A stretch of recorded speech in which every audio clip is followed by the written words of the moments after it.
Sweetness at saka pa ni na Janine at Jericho, nakakabaliw. Ekonin Israel.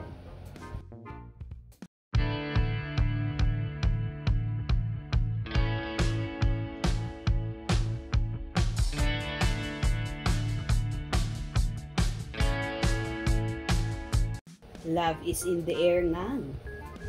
May tatawag kapag napanood mo ang nakakakilig at nakakainlab na yakapan ng napapabalitang magkasintahan na ang mga bida ng hit seryeng Lavender Fields na sina Janine Gutierrez at Jericho Rosales. Naganap kasi ang mga pangyayari noong birthday ni Jericho kung saan nag-celebrate sila sa isang bar.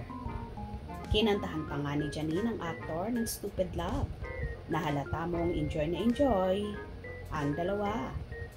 Kasama nga na magsing-irog ang ilang malalapit na kaibigan ng dalawa at kasama rin ni Janine ang kanyang kapatid na si Jessica, kung saan habang sumasayaw ang kapatid ni Nini kasama ang ilang mga kaibigan ay namataan nga na magkahawak kamay sina Eko at Janine na noong napansin nila na may kamera na nakatutok sa kanila ay bigla na lang silang naghiwalay ang mga kamay.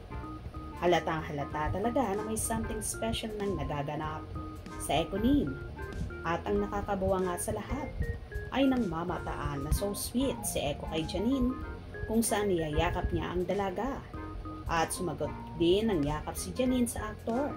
Kaya naman lalong nag-alimpuyo ang mga puso ng kanilang supporters sa tuwa at kilig na nararamdaman para sa Ekonin.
Masasabi nga ang Ekonin is real.